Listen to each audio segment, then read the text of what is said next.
Assalamualaikum warahmatullahi wabarakatuh. Salam sejahtera untuk kita semua. Salam, Om Swastiastu, Namo Buddhaya, salam kebajikan. Yang saya hormati Pak Mensesnek, terima kasih. Tadi kita sudah, Bapak dan Ibu sekalian, kita sudah mendengarkan arahan dari Bapak Presiden, Pak Wamen, kemudian juga Kepala BKN dan seluruh jajaran, para deputi, dan tentunya rekan-rekan media yang saya sayangi, dan alhamdulillah pada siang hari ini kita bisa memberikan penjelasan kaitannya dengan CASN ya, penerimaan CASN tahun 2024. Jadi Bapak dan Ibu sekalian, teman-teman media, jadi saya akan menindaklanjuti yang disampaikan oleh Bapak Mensesnek bahwa pada prinsipnya pemerintah tentunya berkomitmen untuk memastikan bahwa proses pengadaan calon aparatur sipil negara tahun 2024 berjalan dengan baik sesuai dengan tata kelola yang pemerintahan yang baik. Alhamdulillah hari ini telah disampaikan oleh Bapak Mensesnek tentang keputusan pengangkatan CASN yang semoga akan mengurangi kekhawatiran adanya ketidakpastian pengangkatan bagi mereka yang telah lulus CASN. Nah, dengan adanya percepatan yang disampaikan oleh arahan Bapak Presiden. Tentunya tadi saya menekankan bahwa pengangkatan ASN kali ini tentunya dalam rangka untuk memastikan pelayanan optimal dan manfaat yang lebih jelas kepada masyarakat. Dalam 2 minggu terakhir ini, saya dan tim terus melakukan simulasi, melakukan analisis, dan formulasi untuk mempercepat pengangkatan CASN ini dengan tetap tentunya melindungi hak-hak pelamar yang telah mengikuti dan lulus seleksi CASN. Dan saya tentunya berterima kasih atas kebijakan Bapak Presiden serta dukungan dari Bapak Mensesnek, juga dukungan dari pimpinan DPR serta dari Ketua dan pimpinan Komisi 2 serta Menteri terkait kepada Kemenpan RB dan BKN sehingga kita sampai pada keputusan ini. Agar keputusan ini bisa dipahami, Bapak dan Ibu sekalian, kami ingin menyampaikan beberapa hal termasuk kronologi di awal. Sedari awal, pemerintah melalui Kementerian Pan RB dan BKN melakukan penyesuaian pengangkatan untuk memastikan dampak positif dan manfaat jelas bagi pelayanan masyarakat serta melindungi CASN dari berbagai resiko yang ditemui di lapangan yang dapat menyebabkan pengangkatan CASN tidak optimal. Antara lain, pertama, tanggal waktu mulai bekerja atau SPMT, surat perintah melaksanakan tugas yang dikeluarkan oleh instansi masing-masing seringkali lebih lama dari tanggal pengangkatan atau dari TMT, lebih lama daripada TMT dengan penetapan tanggal yang berbeda. TMT dilakukan dengan penetapan tanggal yang berbeda sehingga CASN harus menunggu dari mulai diangkat sampai mulai bekerja seperti pernah terjadi pada beberapa kali sebelumnya. Yang kedua adalah adanya ketidaksesuaian formasi yang diusulkan oleh kementerian, lembaga, dan pemerintah daerah dengan kualifikasi tenaga non-ASN yang terdaftar di database BKN, sehingga yang bersangkutan berpotensi tidak dapat masuk atau masuk formasi yang tidak tepat dan menghadapi kesulitan di dalam bekerja yang sementara ditangani melalui kebijakan seleksi tahap 2 termasuk penambahan waktu pendaftaran. Yang ketiga adalah saat ini Bapak dan Ibu sekalian baru saja terjadi perubahan organisasi kabinet dan adanya kepala daerah yang baru, tentunya ini akan memunculkan kebutuhan penyesuaian penempatan pegawai yang perlu dilakukan oleh masing-masing kementerian dan lembaga serta Pemda. Untuk itu perlu memastikan CASN mendapatkan pekerjaan yang tepat sesuai dengan kemampuan dan kualifikasinya. Kemudian yang terakhir ini yang juga kita hadapi bahwa ada sejumlah kementerian, lembaga, dan pemerintah daerah yang hingga saat ini masih terdapat sekitar 213 instansi yang mengusulkan penundaan pengangkatan dengan berbagai alasan dan kebutuhan. Oleh karena itu, sejak awal pemerintah telah mengambil kebijakan penyesuaian pengangkatan untuk memastikan dampak positif dan manfaat jelas bagi masyarakat serta melindungi CASN dengan menata secara komprehensif proses dan kesiapan di lapangan agar TMT dan SMPT sama, formasi tepat dengan kualifikasi, penempatan yang sesuai dengan dan adil, dan kementerian lembaga serta Pemda lebih siap. Analisis dan koordinasi awal menunjukkan bahwa instansi bisa siap di waktu yang telah disepakati yang lalu. CPNS di Oktober 2025, P3K di Maret 2026.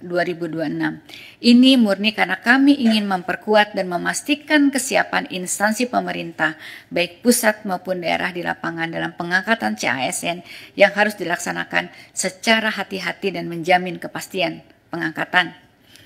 Menanggapi dinamika yang ada dan aspirasi dari masyarakat dalam 2 minggu terakhir, sebagaimana telah disampaikan di atas bahwa saya dan tim PAN-RB, serta BKN, serta instansi terkait terus melakukan simulasi, analisis, dan formulasi untuk menghitung dan mempercepat pengangkatan CASN dengan tetap seoptimal mungkin melindungi hak-hak CASN. Oleh karena itu, rekan-rekan media, saya mohon maaf apabila di dalam masa 2 minggu terakhir kami belum bisa melayani permintaan diskusi di media karena memang masih fokus dan berkonsentrasi terus untuk menyiapkan solusi.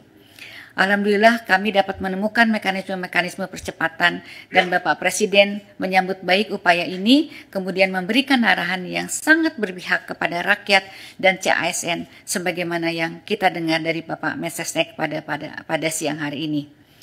Sebagaimana telah disampaikan tadi, sesuai dengan kesiapan masing-masing KL dan Pemda saat ini dalam memenuhi persyaratan dengan rincian jadwal paling lambat sebagai berikut: CPNS paling lambat Juni 2025, P3K seluruhnya paling lambat Oktober 2025.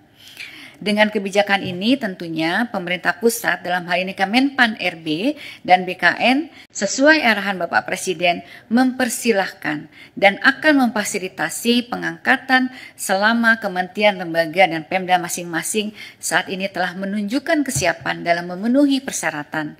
Hal ini sudah merupakan kebijakan yang sangat optimal sesuai aspirasi yang kami terima sehingga saat ini peran aktif kementerian, lembaga, dan pemerintah daerah tentunya sangat dibutuhkan. Sebagai informasi, rekan-rekan media, Bapak dan Ibu sekalian, pengangkatan CASN memiliki beberapa persyaratan yang diperlukan oleh setiap kementerian, lembaga, dan Pemda. Pertama, tentunya KR harus telah melakukan proses seleksi bagi peserta yang telah mendaftar dan mengikuti dan dinyatakan lulus. Bagi CPNS, instansi telah mendapatkan persetujuan teknis dan penetapan nomor induk pegawai dari Kepala BKN atau dalam proses pemberkasan. Bagi P3K, instansi telah mengusulkan kepada Kepala BKN untuk mendapatkan nomor induk PPPK dan saat ini sedang proses pemberkasan. Instansi telah mendapatkan penerbitan NIP CPNS nomor induk P3K yang diterima P3K. Kemudian peserta telah membuat surat pernyataan bersedia mengabdi dan tidak mengajukan pindah instansi. Pejabat pembina kepegawaian menetapkan keputusan pengangkatan sebagai ASN dan instansi telah menyiapkan anggaran yang tertuang di dalam DIPA Kementerian Lembaga dan Pemerintah Daerah, sarana prasarana instansi pemerintah untuk mengangkat CASN yang akan diangkat. Sesuai dengan Bapak Presiden, dengan pengumuman ini, seluruh kementerian, lembaga, dan Pemda perlu segera menindaklanjuti kebijakan ini dengan menyusun perencanaan pengangkatan CASN secara melalui simulasi dan analisis dengan mempertimbangkan kesiapan masing-masing dalam pemenuhan persyaratan yang telah kami sebutkan. Kemudian segera melaporkan kesiapan ini agar difasilitasi oleh BKN agar pengangkatan ini dapat dilakukan paling lambat sesuai jadwal yang ditentukan sebagaimana yang saya sebutkan tadi. Saya juga ingin mengingatkan kembali sesuai dengan konferensi pers yang dilaksanakan di Kompleks DPR RI tanggal 14 Februari yang lalu, Menteri Keuangan sudah menyampaikan bahwa tidak ada PHK tenaga non-ASN di Kementerian Lembaga dan Pemerintah Daerah. Di tahun lalu juga saya sudah mengeluarkan surat edaran agar KL Pemda tetap menganggarkan pendapatan bagi tenaga non-ASN yang terdata selama proses rekrutmen ini berjalan. Bapak dan Ibu sekalian, rekan-rekan media, saya ingin juga menegaskan, sesuai dengan arahan Bapak Presiden, pemerintah berkomitmen untuk menjaga meritokrasi dalam manajemen ASN, sehingga kebijakan ini merupakan proses afirmasi sebagaimana afirmasi terakhir sebagaimana yang disampaikan oleh Bapak Arhan dari Bapak Presiden. Selain itu sesuai dengan Undang-Undang Nomor 20 nanti setiap PPK kepala daerah atau menteri atau kepala lembaga tidak boleh lagi melakukan rekrutmen pegawai non-ASN di instansi dengan ancaman sanksi. Demikian yang dapat disampaikan. Sekali lagi saatnya langkah proaktif ini dari Kementerian Lembaga dan Pemda, jadi mohon para instansi pemerintah agar secara proaktif untuk melakukan penyelesaian administrasi bagi calon ASN, mengingat kebijakan nasional yang akomodatif sudah ditetapkan.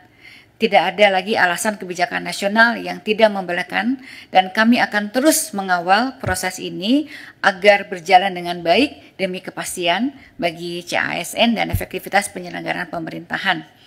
Saya juga ingin mengucapkan selamat kepada para peserta CASN yang telah lulus yang akan segera diangkat.